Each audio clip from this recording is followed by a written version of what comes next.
Hi everyone, this is Deb Tim, a Canadian girl. Today I want to share with you my thoughts on choosing substrate, so please stay tuned.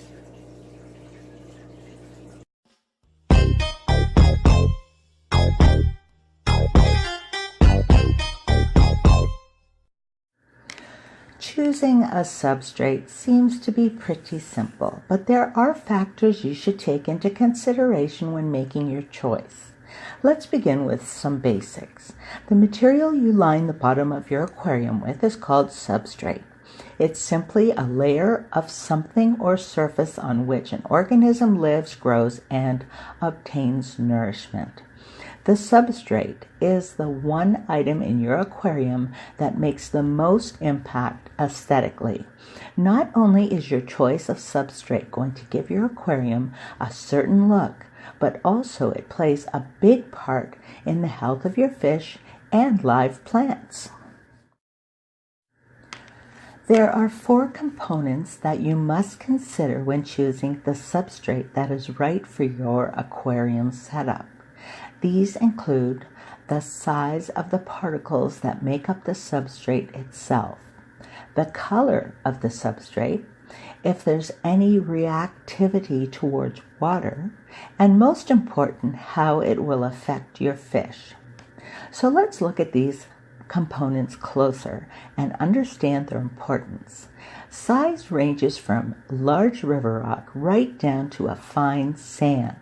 Large substrates can allow for bits of uneaten food and fish waste to slip through, where it can become toxic if not cleaned up properly. Now at the other end of the spectrum is fine sand. Waste and food will sit on top and not work its way through, but it is visible and not very appealing to look at. The sand itself can become packed down, lacking oxygen. Over time, the sand can build up with toxic gases, eventually releasing hydrogen sulfide into the water, which is highly toxic to your fish. Now, it sounds a lot worse than it is. To avoid this buildup of toxic gases, you need to poke through your substrate, breaking up any pockets that may be holding these gases. By releasing them before they become a big problem, you shouldn't have any issues if you do this with your regular water change routine. Your filter will then remove the gases that are in the water by using a simple carbon pad. The particle size can be detrimental to the well-being of your fish. If your fish like to dig, stir, and move the substrate around, you would want to choose a substrate that would be conducive to this desire. However, smaller substrate like sand that would be ideal for sand sifters can also be sucked up while vacuuming the fish waste and uneaten food particles during your water change days. This must be done with more care. Some fish don't bother with the substrate at all, so you are free to choose whichever you prefer. It's highly recommended that you do a little research for the specific type of substrate that would suit the fish you plan on homing. Choosing the color of your substrate is a personal preference. You can pretty much find any substrate you like in every color from neon to natural. What you may want to consider with the color choices is what will it look like when it's dirty. A more natural color will hide the fish waste better than a fluorescent color. Substrate can also give your tank the illusion of being smaller or larger. It's basically the same as when you paint a room. If you use a darker paint, the room will look smaller.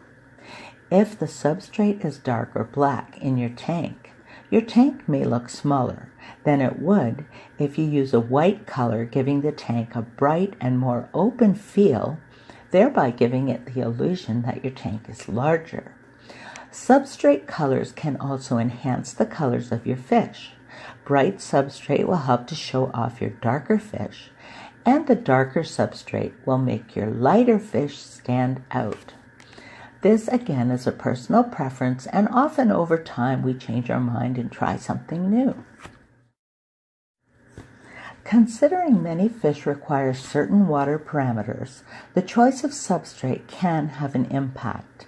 Some can be used as buffers when preferring a higher pH level. This is why often you will see crushed coral as a substrate in an African cichlid aquarium. Peat moss does the exact opposite, lowering your pH, which is beneficial to other species such as angelfish. The substrate you choose can have an impact on your fish as well. Not only can it cause a reaction in the water, but it can cause a reaction in your fish as well. If the substrate is sharp, such as broken shells, this can cause cuts and other injuries to your fish. Very bright substrate can cause your fish stress, especially when coupled with bright lighting. This may cause them to lose their color or even send them into hiding. Now, choosing something that will benefit your fish and yet still be pleasing to you can be easily achieved with all the choices out there. There is always the option of a no substrate. It's become quite common in hospital tanks, fry grow-out tanks, and breeding tanks. There are pros to not having substrates, such as they are easier to keep clean, much easier to tear down, and easier to catch your fish.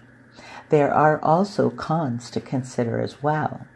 There's nothing to hide the waste and food bits in.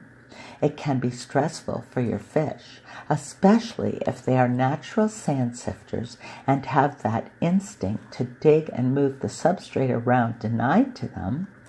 It also has been found that some fish are afraid of their reflection, suffering unnecessary stress. Although this has become quite common, it is recommended that bare-bottom tanks only be used when you have a specific reason to do so. Gravel is the most common choice as it comes in so many sizes and colors. Make sure when choosing the gravel for your aquarium, the pebbles are smooth, not sharp. Many fish dig through the gravel and can hurt themselves. Even fish that are not normally sand sifters will be poking about in the substrate. Size of the pebbles is not as important as the smoothness of the pebbles. Bottom feeders like catfish have no scales and easily sustain cuts if the gravel has sharp edges. Sand is a beautiful substrate. In fact, it's all I use in all my aquariums. I personally use pool filter sand that is made of crushed quartz. This sand is so stark white, I mix a handful of black sand in just to tone the brightness down a little. There are oodles of types of sand to choose from, and yes, they come in many colors as well. You can find the one that suits you and is inexpensive. I recommend pool filter sand myself. I find sand the easiest to keep clean as well. Waste and other particles just sit on top waiting to be removed by your siphon. Now this takes a little more care. You don't want to pick up sand with your siphon, although that does happen, and I just rinse it and put it back. It's still important, though, to run a rake through the sand to avoid any anaerobic pockets from developing. There are different types of sand as well. Some are heavier, less likely to be sucked up into your intake tubes. Very fine or light sands can be pulled into an HOB filter intake, ending up causing a nasty grinding noise in your impeller. There is a sand for you. I have been through this, and over time I have found many suitable sands that are too heavy to conflict with the workings of an HOB. Setting up an aquarium has unlimited options and choices, from the size of tank to the fish you choose. You have so many things to choose. But before embarking on this adventure, make sure you do a little research so you know exactly what the fish you have chosen will need to be happy. So until next time, this is Deb Tim signing out. Thank you so much for watching. I hope you're having a great week, and I'll talk to you soon. Bye.